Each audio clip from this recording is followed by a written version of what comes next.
state of shock in this country that they could have been caught so off guard. Something else we've been seeing on the road, the truck has moved away now, but we just saw a truck carrying a battery of Israeli Iron Dome missile interceptors. This is this highly sophisticated Israeli air defense system developed with support from the United States. It is the backbone of Israel's defenses. It is what Israel relies on to protect its civilians from this rocket fire from Gaza. But whatever happened in the early hours of this morning, the Iron Dome was not able to stop this barrage. The Israeli military says it was more than 2,000 rockets fired. Right now, a massive barrage of rockets coming off of the Gaza Strip. This is an effort by Hamas and Islamic Jihad to overwhelm Israel's missile defense system, the Iron Dome. It's just a constant barrage, one after another. You can hear the explosions there.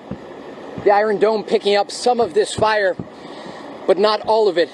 Hamas entered our communities. It was the worst nightmare ever.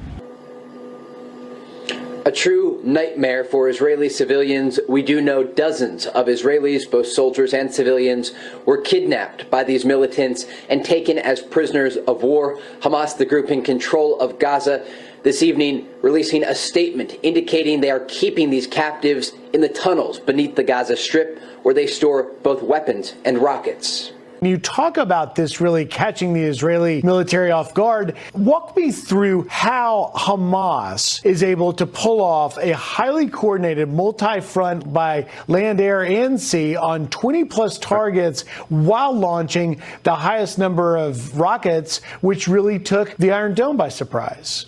It did, yeah. I think we're up to, last I heard, was 5,000 rockets have been fired in just this very short period of time. In September, actually, you had Hamas was openly conducting field exercises where they literally and physically rehearsed a lot of these operations that they're doing. The Israelis were aware of it, but somehow they just thought it was posturing. But there were signs that this was coming. And in fact, the Israelis had discovered a bunch of ammunition and bombs that were in some packages of jeans, and so they shut down the exports coming out of there, but they didn't take any more action off it because I think that they thought it was just going to be something small scale. And that just shows that how far Hamas has come in their ability to mask what they're doing, but to continue to get the resources that they need through all the blockades. And that's, I think, one of the bigger questions. How do they amass so much force and weapons and rockets without the Israelis knowing about it? That's the big question. And Colonel, my last question for you is, when you talk about the support and resources Hamas is getting, it is no secret that it comes from Iran, who also supports Hezbollah. How concerned are you that this turns into a multi-front war for Israel and Hezbollah gets involved? That's what's absolutely vital, both for Israel and the United States, that this remains contained in the Gaza Strip. We cannot have this, any chance of it escalating beyond those borders to include either, into Lebanon or, God forbid, anything into Iran as well, because that would be in no one's interest. We need to keep this contained for everyone's sake. And I think that's a key issue for both Washington and Israel. For Military Reaction, I'm joined in studio by retired Lieutenant Colonel Danny Davis, host of Daniel Davis Deep Dive on YouTube.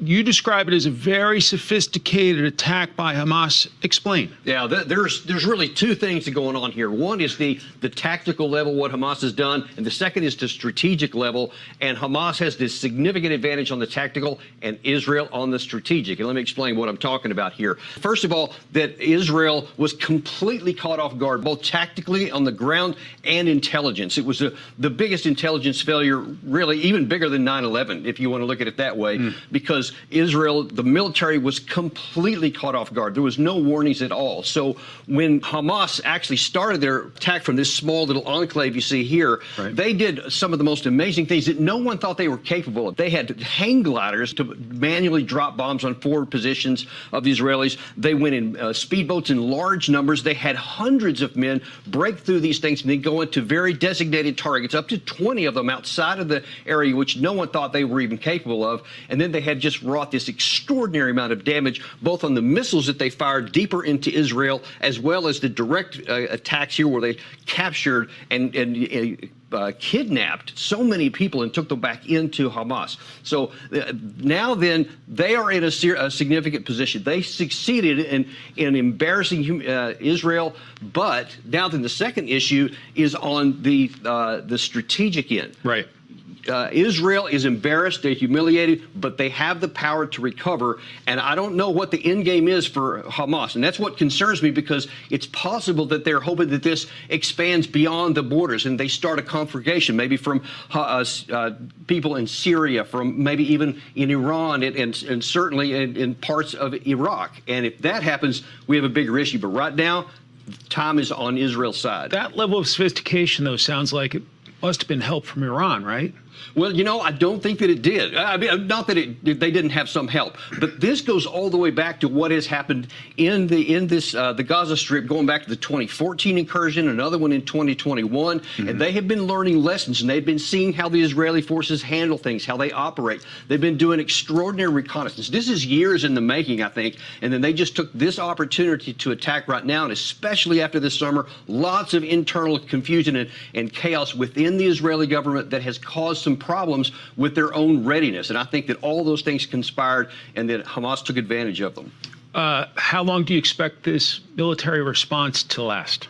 Well, I think it's going to take some time, because since Israel was caught off guard and they're not prepared, it's going to take time to mass their forces, to come up with an idea, then to resource it, then to get ready to go, as well as the political decisions, because there are some big challenges for the Israeli government, because the death toll could be really high if they do a ground incursion into the Gaza Strip. But Netanyahu has said that the destruction of Hamas is his objective, and that sounds bloody and it sounds long. The hostage situation, that has now emerged as a prime concern, and several of whom, of course, are foreign nationals as well. Do you think this will limit Israel's capability to react with full force? It certainly can't help. They can't just go in with all guns ablazing or just shooting large numbers of bombs and other kinds of attacks. And that's exactly what the Palestinian side, the Hamas especially, had intended. I'm sure that's part of it, because they wanted to blunt the ability of Israel to respond. And certainly they're going to hesitate, because they're not just going to throw away the lives of Israeli citizens by just bluntly going forth and attacking.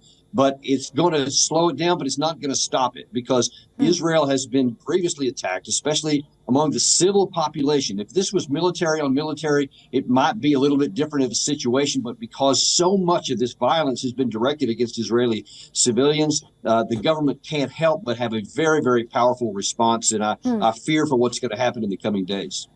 So, it's very interesting to note where the attack started from. They paraglided and landed just at the venue of a rave party, which was held here at Kibbutz Re'im, if I'm getting the pronunciation correctly. Now, this is one spot which has, for years and for decades, has attracted a lot of foreign nationals who come and enjoy their parties over there. Was it strategically chosen to start the attack over there? Because it will send tremors across the world to several nations, and we're already seeing so many hostages from the US, UK, and so many other places in the world. That's actually been the most grievous attack of the whole thing, because it's not like they got caught up in the violence. It was very clear that that was a direct target, because not only did they get rocket fire, but then they had gunmen go in there and literally just mowing people down. And there was also, because of the large group, that was also one of the places where the Hamas gunmen actually came and grabbed a lot of people, and many of them are still missing to this day. And that is it's just horrific. Should we expect U.S. boots on ground along with other international governments if Israel is unable to curb the situation? Because Netanyahu has already said it's going to be a long and difficult war. So do you feel other governments... No, absolutely not. No, the United States is not going to put any boots on the ground. Israel was caught unprepared for this. They had a terrible intelligence failure. Their military initially failed, but they will recover because they have a lot of capability. They will definitely continue to defend their own selves. They don't need any help other than perhaps some ammunition and some intelligence support, which we're going to provide, according to President Biden. But they have the capacity on the ground to be able to take care of their own security. Right, absolutely. This has brought to fore the massive intelligence failure that we've seen. And taking cues from what Shivan just said, President Herzog has asked for an emergency government as well. Could you talk to us about the implications of this? They have to do two things simultaneously, Israel does. First of all, they've got to stop the initial bleeding. They've got to stop the attacks. reestablish security around the Gaza border area there. And simultaneously, they've also got to prepare for the next phase of the operation. Now, there's going to be time for them to go and try to understand why they had this intelligence failures. What are the kind of things that's going to mean in terms of the military hierarchy or even the government? But those things have to wait until later. First of all, they've got to reestablish security, and then they've got to start planning and preparing for what their next offensive mission is. And I think that's what you're going to see probably in the coming days, but I don't think you're going to see any big moves for a few days because it takes time to get those kind of operations ready. So the Arab chief met with Sergei Lavrov. Now, we have to just consider the role that Russia can play over here. And what is the stance that the Arab League would be taking here? Because they can definitely have a strong role in bringing some sort of a ceasefire or control in the region. Talk to us about what role both powers can play here. It's unclear what Russia would do. We'll look at that first because they have desire to have good relations with Israel. So they're certainly not going to be against them. But obviously, the Russians have definite military presence in the Middle East, in Syria, with the government there. So they do have a role that they want to play there. But I think that they're looking for peace. The Arab League, on the other hand, at least so far, especially in the UAE, has been making comments that they want to, all sides to stand down, to bring a peaceful solution to this. They don't want to see war go on because they've been working real hard to have a rapprochement between the Arab and Israeli governments, and they don't want to see that derailed and to turn upside down to potentially cause more conflict in the region, not less. And I think that you're going to see them do whatever they can to try to calm the situation down. Right, and I think the question now that's on everyone's minds, what's next? What is your assessment? I think that you're seeing right now the military leaders and the political leaders in Israel right now are very busy planning to, what they're going to do next. They're going through different scenarios. They're looking at the pros and the cons. They're seeing what the resources they have that are available right now. And then they're getting people ready. You've actually already seen a lot of military vehicles, armored vehicles, mobile artillery pieces already be moving into different areas to try to establish security. And I suspect, though, because of so much civilians have been killed, I think you're going to see a very, very heavy response from Israel when they're ready. The host of Daniel Davis Deep Dive on YouTube. Can we talk about Israel's defense? Everybody's probably heard of the Iron Dome, which intercepts short-range rockets and mortars. Can you break down how it works? It actually, at least fundamentally, performs a lot like our Patriot systems. And then right now it's actually rated above our Patriot system in effectiveness. And basically what you have is a radar system on the ground that's monitoring a certain area where you think a threat may come from. And then when there's enemy rockets or drones or any kind of aerial activity in the air, it will plot an intercept course and it will fire an interceptor missile that will take it out. And it's very sophisticated because it will try to take it out where it's not over a built-up city, for example. So it's quite effective at that, but it's also somewhat limited in that any launcher has about 20 missiles with it. And that's part of the problem that this initially had, is that Hamas flooded the zone with so many missiles that they couldn't knock them all down. That's what's happening in the air. I want to ask you about what's happened on the ground. One Israeli official estimates more than 100 Israelis taken hostage. It's believed they're being held in tunnels under buildings in Gaza. How hard is it going to be to safely rescue these people? Man, we got to be honest about this. It's going to be extraordinarily difficult because just as we've seen how Hamas had been planning this for months and they had all kinds of resources, training and everything else ready to go on this, they have certainly also prepared for the logical incursion of the IDF into their area. So they probably had plans to move these people throughout all of the zone of the Gaza Strip. And as you know, there's like 2 million people there. So it's almost like finding a needle in a haystack. And there's, Israel doesn't have any on-the-ground human intelligence sources right now. That's very hampered, so it's going to be very difficult to even find them, much less to extract them. With the U.S. providing so much assistance right now, what does it mean for our own military reserves? That's what I've been beating the drums on for months now, is that we've been given so many weapons and so much ammunition, especially 155 millimeter shells and many of our rockets and air defense missiles to Ukraine with no cap on it, that our own stocks of that were depleted. And I've been arguing that if we ever get into an unexpected war somewhere, our own supplies and our own stocks are going to be put at risk. Now that you're adding another $2 billion deflection of our stockpiles to Israel, and there has been no stopping the request coming in for Ukraine. In fact, it's continuing to grow.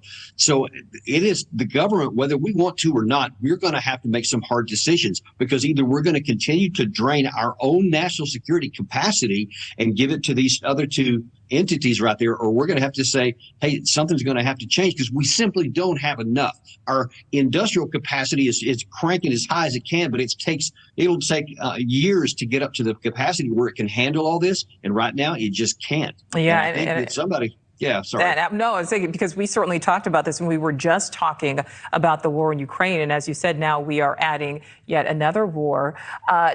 Colonel, Secretary Austin has said that the U.S. is providing Israel with additional equipment, additional resources. But talk about the logistics of how that happens in the midst of what is very much an active war. Obviously, this has completely come out of the blue. Nobody was prepared for this. There's been no plans.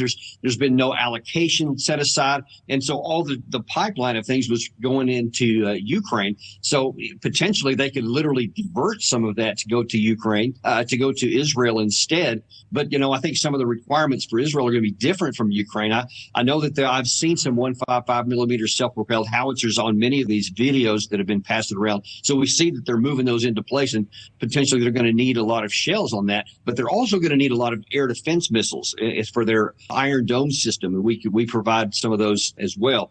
And so again, that's just going to continue to drain our stockpile, and I just don't know that we have enough to be able to react that fast to what Israel needs right now. Right, which is potentially very scary here, Colonel. The Secretary also said that the U.S. maintains ready forces globally to further reinforce a deterrence posture. So that is military speak. What does that really mean in layman's terms? I mean, how likely are we to get involved in this?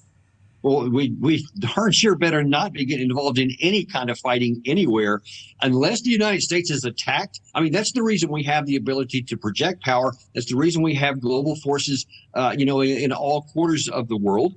And they're stockpiled enough to react to something that happens on short notice, but we don't have enough to sustain operations anywhere. It would take a significant ramp up and pulling out of things of our own stockpiles in ammunition and equipment elsewhere, even to be able to sustain for us. We have the ability to respond to different any kind of a contingency or unexpected things, but that's not going to be sustained. And so it is not in our interest to get involved with any kind of war in the Middle East or anywhere else right now, for that matter. And really quickly, Colonel, we only have about 20 seconds left, but what does this potentially mean for the war in Ukraine and the aid that we provide? Well, look, I mean, it's clear as it can be. There's not an unending supply of things that we can give to Ukraine, and that means that they're going to have to make some hard choices about how they continue fighting, or if they decide to start looking for a negotiated settlement. Lieutenant Colonel Daniel L. Davis, host of Daniel Davis Deep Dive YouTube show. Whenever you and I talk, it's about something that has happened and we're kind of dissecting it. This is in live motion. Dissect this type of war and what Israel will see and what Hamas can expect. It's maybe not as clear as it might appear, because the task before the IDF right now is extremely difficult. So obviously the attack itself on Saturday caught the entire intelligence and military infrastructure by surprise in Israel. But now then they're having to put together a very complicated offensive operation to go into a very densely populated city with very little time to prepare. And these kinds of operations rely hard on having good intelligence to be able to make your plan. Because if you go in too quick without a good plan, fully resourced and rehearsed with the people that are conducting it, you could suffer very high casualties, much higher, and maybe not even get your objectives attained in a reasonable amount of time.